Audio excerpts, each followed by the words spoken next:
Thank you guys. By the way, I just wanted to address the elephant in the room. I do have my service dog. So we practice the clap and everything, but the clap is his recall. So excuse me. So when everyone claps, there's a moment where he's like, is someone calling me? And so I might clap with you. So I'm not being obnoxious if I clap with you. I'm just letting him know it's a normal social function, which, yeah. Okay, so I'm going to be presenting on how to conduct actual effective training that your users will retain, because we all have these kinds of trainings at our workplace and some of them could be improved. So today I'm going to be going over the psychology of it, on some of the topics of what you can cover, what's going to be helpful for your users to know. But we're technical people, we know the technical part of things. So I'm going to mainly focus on how to make it actually effective and something that they can always remember and something that they're actually going to enjoy going through. So there's going to be some survey, but we're going to skip that for now because the survey link that I had is not working. So we'll figure that out later on. Okay, it is going to be interactive. So there's going to be a Q&A at the end. So please let me know if you have any questions. This is about me. If you see me walking around with my dog here, I have my Discord handle right up here. That's pronounced snacks because that was my nickname in high school. I love snacks. I always have snacks. And so that is my LinkedIn barcode if you guys want to kind of scan that and kind of be directed to my LinkedIn page. But you can find me on LinkedIn. My name's Madeline Kaye. And on LinkedIn, it's going to be Madeline PK because that's my middle initial, which isn't great security, but that's okay. Okay. So these are some of the topics. I just want to kind of show you guys what to expect.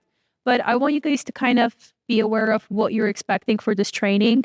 And at the end, I would love to hear from you. I want to see if this is the kind of training that you thought it would be, if you have any feedback for me, anything, any errors or any kind of like challenges that you've encountered that you're just kind of like, you can incorporate that into training. Please let me know. I would love to hear about that.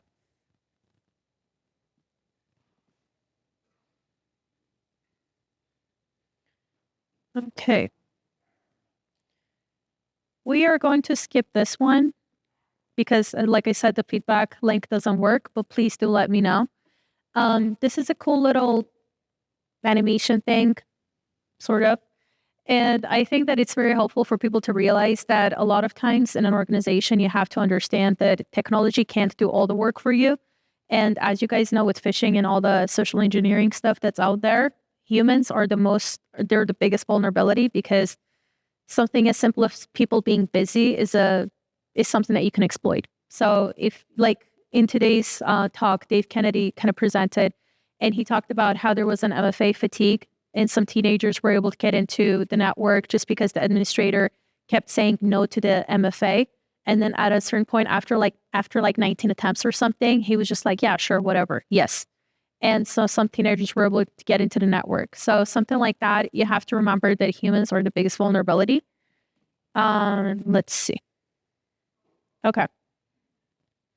So we want to make sure that we kind of have a good grasp on what the issues are in our organization. And that's where we're going to focus on the training, right? If a lot of people know the volume and if they can understand how much stuff can actually be exploited, they're going to be a little bit more careful because the security trainings that I have taken in the past, some of them don't really emphasize that. And they're just they seem like a kind of compliance thing where they have to do the training. So they kind of have that going on there. But what we want to make sure is that actually users understand the magnitude of, the mistakes that they can make. So these are some statistics for you guys. And this is from Microsoft. And so it's from Microsoft and some other like huge reports they published. But I want to kind of show you guys why phishing is what we're going to focus on, because you guys might be interested in taking a training to kind of learn more about it and to understand how to actually conduct good security trainings for your users. But having some stuff like this incorporated into training would actually help them. I'm not the kind of person that reads what's on the slide because I think it's a multidimensional thing when I'm talking about something similar to that, but you're reading something else on there. So please feel free to read that. Feel free to take pictures. If you guys need sources, come up to me and I have all the sources up here for you guys.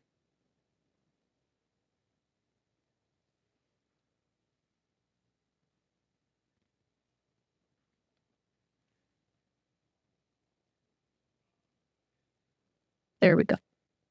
Okay.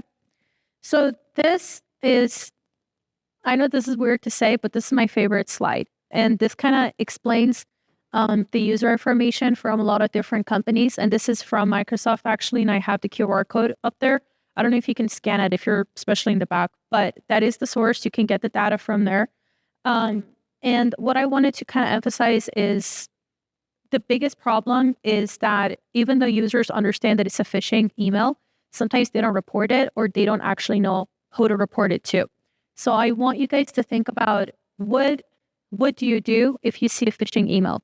Or if you, I don't know, let's say if you work in a call center and you get a weird, strange call and you have a strange conversation, and some flags, you're like, that's a red flag. What do I do in that situation? I want you guys to acknowledge that a lot of users don't know who to reach out to, and they don't know what the email address is, what the process of reporting it is. And that's honestly the biggest weakness, because as we can see from this, about 44% of the people that opened the emails, according to the Microsoft study, 44% of them read the email, but didn't take any action. And then 30% didn't take any action. Only 11% reported.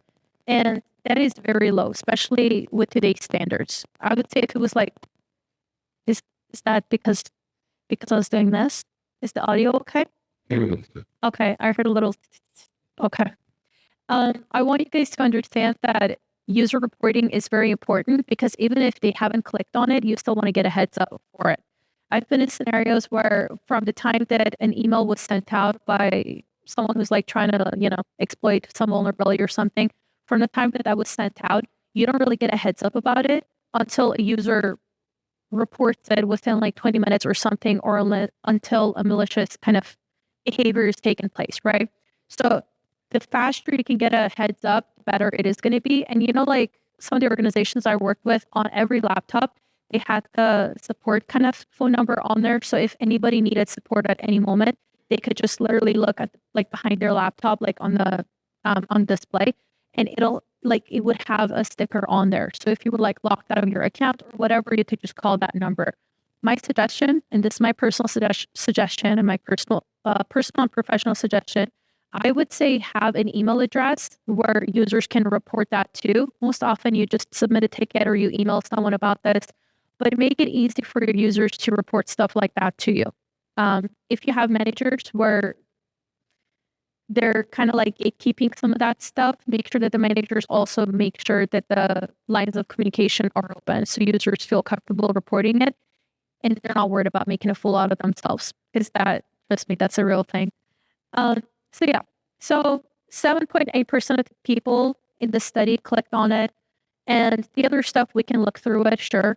But see, I love that it says 0.8% of them opened the attachment. But I want to kind of talk about this, because in the past, we've kind of like so many organizations dealt with phishing. So there's a lot of studies out there, and I was going through them and I was looking through them to see kind of how I can provide some case studies for you guys.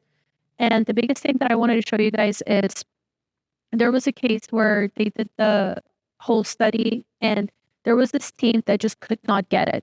So every single time that they were going through and they were doing the training, afterwards they would have like a phishing kind of campaign, and they would kind of see how many users are actually going to click on it. And what they found is that this team kept clicking on it just time after time, and it was frustrating. The managers were frustrated. So they were trying to figure out what actually happened here. And so through kind of all of that, what they realized is that they just talked to one of the users. They didn't even talk to one of the managers. They talked to one of the employees and they said, hey, what is happening? You guys keep clicking on the links. You guys keep clicking on the attachments. Why is this happening? And the person was like, well, we used to be a 50-person team and now we're a 3-person team. So when we get an email, we just click on that. And talking from the perspective of someone that had to send out emails, representing the company and stuff, and kind of have people read through the email and answer a bunch of stuff or reply to something, I don't know, like even though it was a legit email. What I would tell you is nobody reads the body of the email, which most of you guys already know. They usually look at what's bolded, what's underlined, what's a URL, and if there are any attachments. They just kind of click, click, click. And then you might even get an email back saying, hey, I have this question, or I had this issue. And I'm like, yes, that was explained. It's right there in the email. So what I want to exactly tell you guys is that it's not always a clear-cut thing. It's not always an insider threat, although phishing is an insider threat of sorts. Social engineering, sort of, but it's an unintentional one. But what I want to point out to you guys is that it's not always clear-cut. So make sure that you kind of think outside the box, and through abstract thinking, you can identify all these vulnerabilities and kind of consider the human nature, you know? Okay, let's see. All right. I wanted to go over some training pain points. So for a lot of employees, they don't really like the trainings because it is confusing. So if you have technical people conducting these trainings because they're explaining, sorry, I think it's my arm. Sorry, everyone. I keep hearing it. It's a little jarring. I wanted to point out that if any training that you have, and this is where we get a little bit more general, and this is where we really jump into how to have effective kind of presentations, right? You don't want it to be confusing for people. You don't want it to be too technical for people. I remember there was a time where there was a team that I was working with, and I was obsessed that they didn't know what, like, I was upset that they didn't know what the cloud was. And just simple terms like this, like SaaS, like they didn't know what that was. And I was very frustrated until I remembered that there was a day that I didn't know. Like, you know, there was a time where I didn't know what any of that was. I didn't even know what the cloud was. So make sure that the trainings that are conducted, they're not technical, because there's a whole chart on it, and I'll be happy to geek out with you guys afterwards. But if something is pretty much too challenging, people are going to give up on it because the motivation is going to run out. The motivation to learn something is going to run out if it's a challenging topic. So if you guys want to talk more about that, come find me and we'll talk. The other thing is, it's not a frequent kind of training. That's why users aren't able to retain it. Most of us, the organizations that we work with, we have an annual training. And sure, that's, you know, good enough for compliance reasons. But what you want to make sure is that we're going to get into that, but the one-time training once a year is not effective. So please keep that in mind. The third reason, as you can tell by that entertained male at the end over there, he's very bored of the training. So you want to make sure that you're kind of like fine-tuning it and kind of, you know, going through some steps to make sure that it's engaging. That was just the introduction. Now we're getting into the meat and potatoes of the thing. Okay, that's another survey. Okay. I want to tell you guys how to actually have an effective training, right? You know how I said it's boring, it's technical, it's once a year, blah, blah, blah. This is where we're going to get into the actual details of it. So what you want to keep in mind is, I mean, if you went to the LAN party and just the fact that the LAN party exists here at SAINTCON, you kind of have to realize that a lot of people are gamers. They game, or they used to game, or, you know, they have different frequencies for it. But what's important is that people like a game, even if it's not like a video game. Here at SAINTCON, we have tons of contests. That's sort of a game, right? You have to keep it fun. So if you can find different things to make it fun for your audience, they're going to love it. The other thing is, you want to know your audience. You don't want to have a topic and you don't want to just present it and have the same exact presentation every single time. And this is good for anyone that's designing a training, that teaches for a living and teaches at different companies, or something, like if you're a consultant. So what you want to make sure is that you know your audience. You know how technical to get, you know, if you should have mini badges with you to trade out with people. Because let's face it, if I'm talking to a sponsor at this event, and if there are any sponsors here, no hard feelings, but I am a little upset that, you know, not everyone has mini badges to trade, because that's a very fun part. The third one, you want to make sure it's not technical. That's a big thing. And then also repetition. You want to just keep repeating it. And I'll go through each one of them as well. Okay. How do you make your presentations interactive and personalized? Like, how do you pretty much gamify it, right? We're going to get into the gamify of it later on, but I want to make sure that you guys understand that it has to be engaging. And what engaging means is different to different people. It means different things to different people. So we're going to go through that as well. But a lot of people are visual, meaning that if there's like a video component to it, or if it's a hands-on activity, most people will learn through the hands-on thing, but they also want some visual. So they want the presentation, they want a video, tutorial, guides, whatever it might be, right? And a role personalized. So I've had several trainings where there's someone and they're advertising like a Microsoft, let's say Microsoft Excel training, right? And that's exciting. I'm like, yes, of course I want to learn more about it. But then I show up and they're covering how to resize the cells, how to shade them, how to set the fonts. I don't enjoy that training, right? So I don't want to do that. Let's go through how to gamify them, right? Badges are a great way, and not the mini badges or the SAINTCON badges. I'm referring to like in-game badges. If you can set that in your training, people love that. People love collecting these achievements. One of the simple things, I was working for a Microsoft partner, and one of the simple things that they did is through the Microsoft accounts, they actually had these, when you were like answering customers and stuff, or even by knowing Microsoft trivia, you could just take these little tests and they would help you with your job. But sometimes it would just help with the workplace culture or whatever. And they would give you certain points and you could trade out the points. You couldn't buy anything with them, but you could just trade them out or you could send them to people as gratitude. That was pretty fun. You want to make sure, so reward-based, colorful, short, catchy. We're going to go into the specifics of this, but I want to give you guys a broad overview and then we'll get into the specifics of it. By the way, you'll see me breathe audibly a few times because sometimes I talk way too fast and I need to take a breath. So if that happens, that's what's going on. So yeah, you can do progress badges where if someone's going through certain levels of it, then great, that's wonderful. You could pick the endings.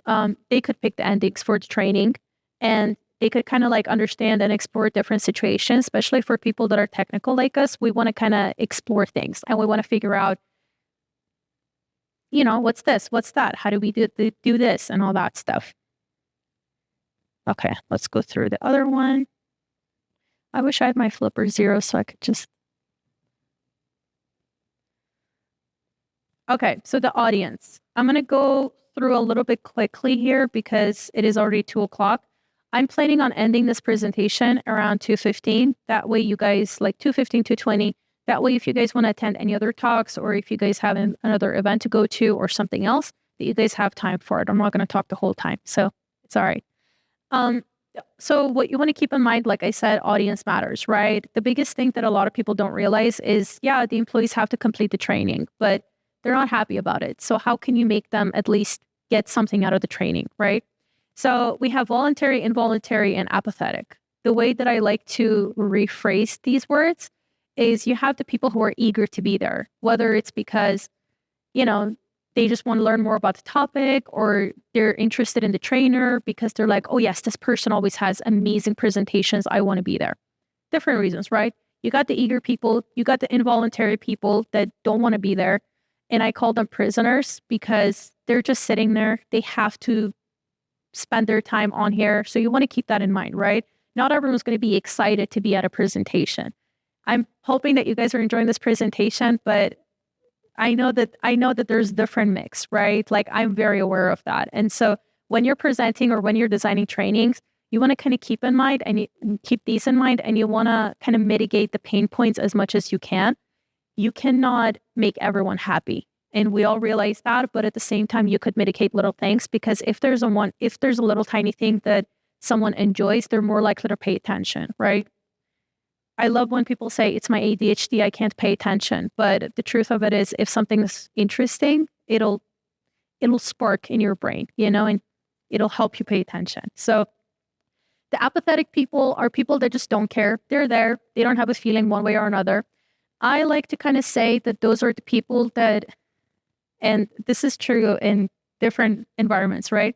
Some people, they have certain tasks during the day and they see a training and they take the training, you know, they go through that because it's a break from their job, you know, and so they're kind of excited about that. So you want to keep in mind, just because someone's sitting in front of you doesn't mean that they want to participate and they're not eager and as excited as you might be, you know, so keep all that in mind. Okay. So this is where, if you're interested, I would love to hear from you guys. That link, the learning style test, does actually work. Ignore the Menti one. That one doesn't work. My Menti account can't find any of my presentations. I have no idea what's going on with it, but I ran out of time to figure it out. And I figured that's not the meat and potatoes. We can still go through this. So let's see.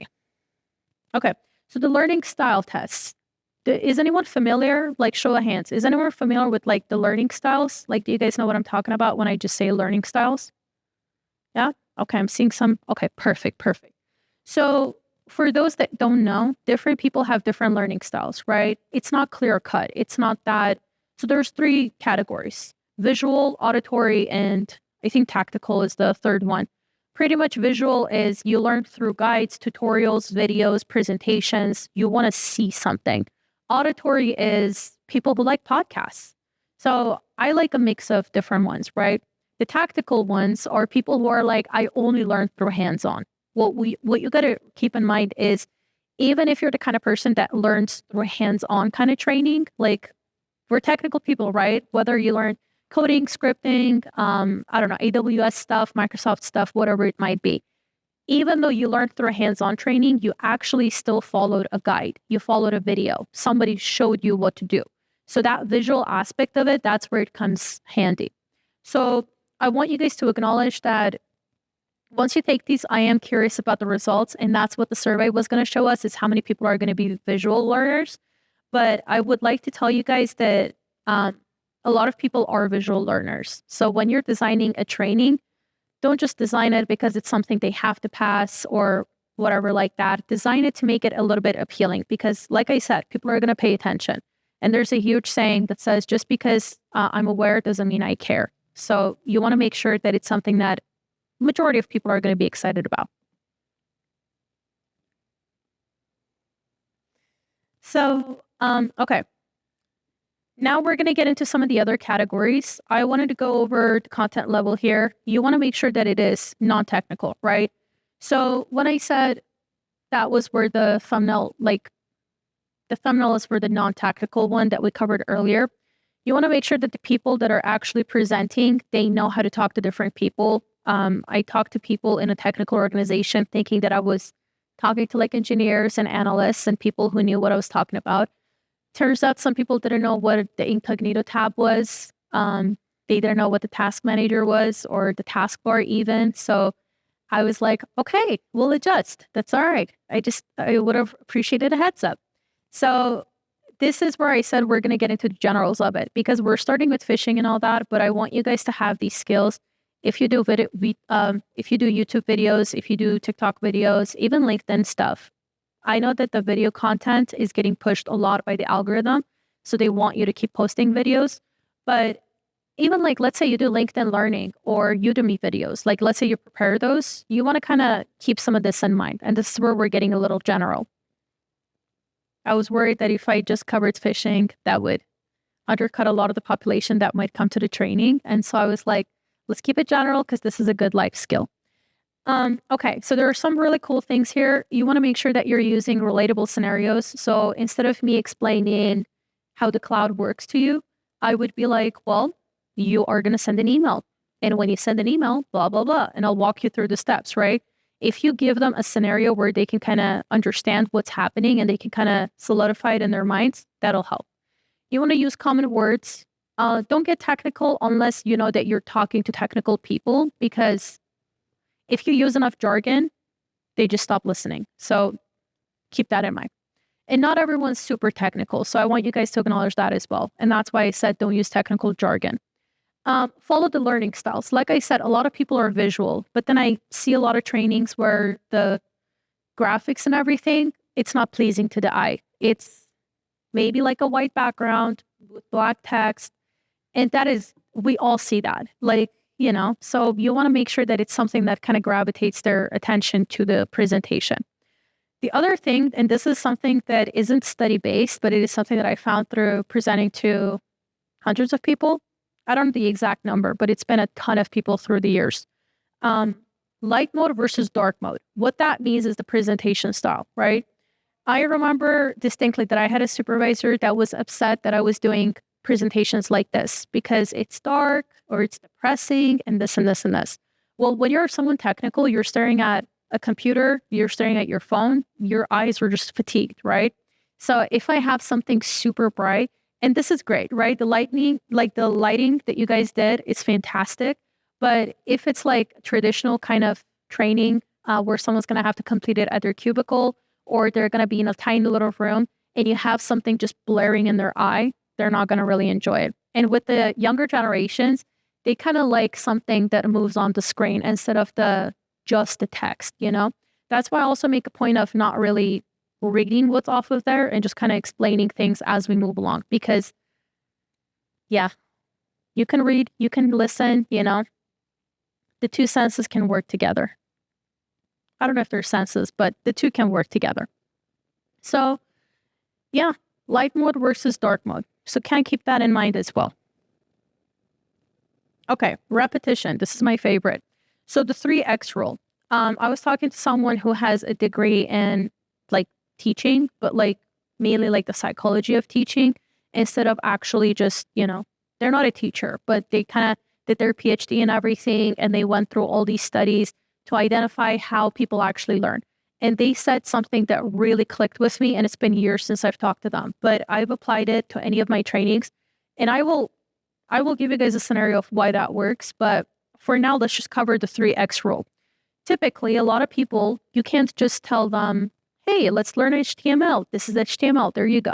Now, typically the first time when someone is exposed to something new or something new-ish, where they've never encountered it before, they've never used the application or the code or whatever it might be before, at the first time, just blank gazes. Nothing's really going to happen. Some people might be able to retain that, but honestly, the first time doesn't really count.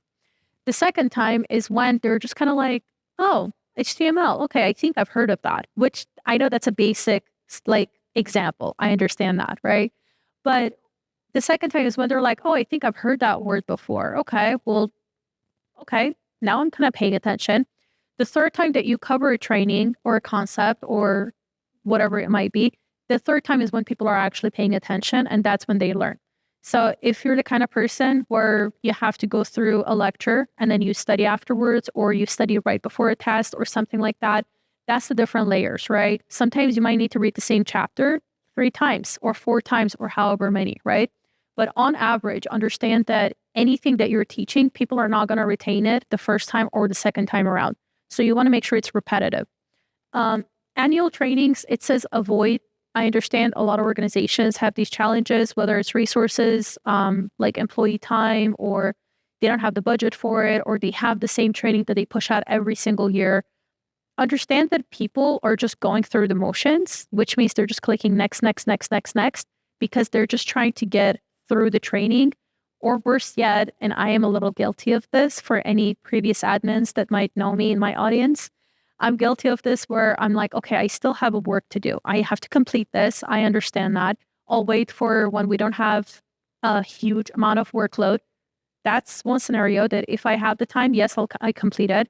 But if it's a deadline-based thing and we have to just complete it, usually the saying is, just get it out of the way. Just do it, That's kind of like the motivation behind it. It's just getting it out of the way.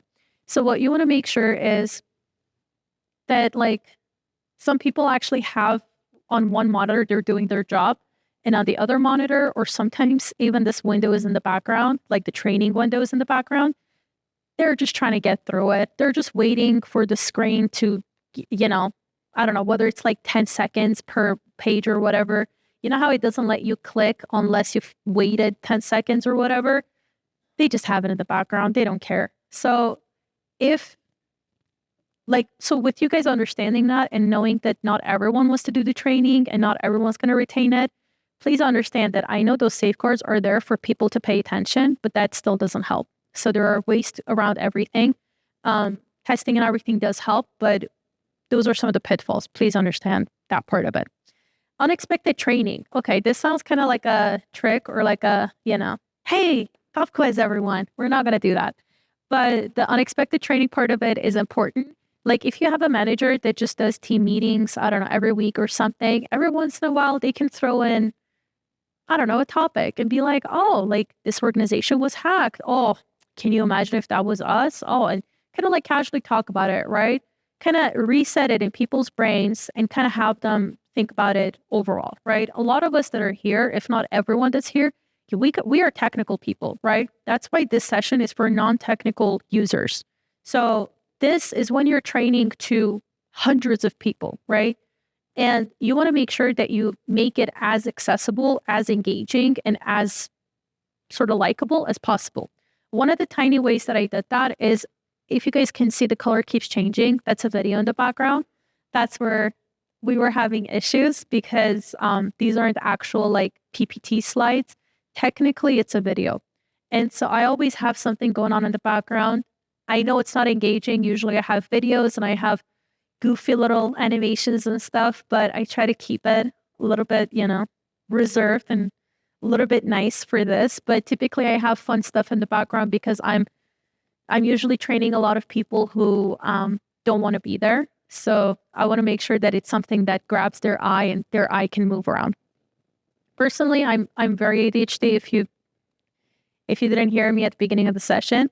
So when I'm going through a training, I don't want to just stare at something. So I'm typically doing something else because that helps me pay attention. Okay. So we covered this as well.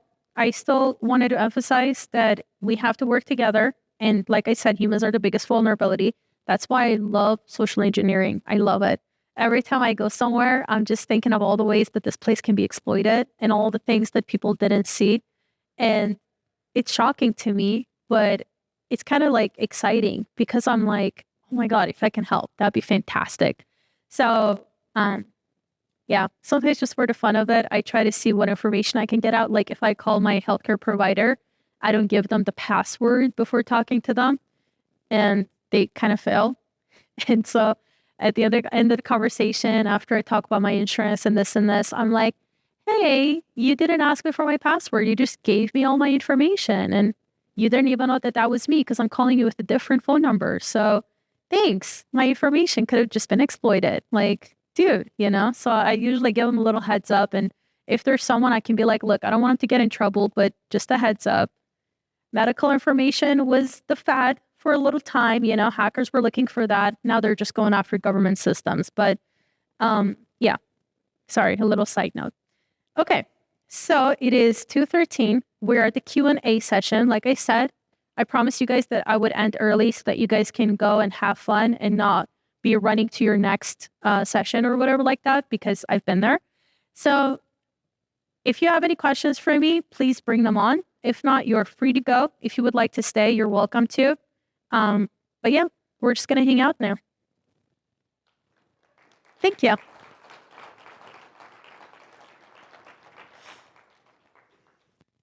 Okay, if you guys have questions, you can raise your hand. I'll call on you, or you can come up and we can geek out and we can chat. By the way, if you see me and my dog, if anyone has super glue, I would appreciate some super glue because I need to fix the hack my dog challenge. The glue that I had wasn't strong enough. So as soon as I can put that Velcro on his vest, you guys can hack him by turning on an LED. And once you do that, I have the hack my dog badges. I only have 40 of them, so we'll see. But if anyone has super glue, I would appreciate it. Any questions? Any comments?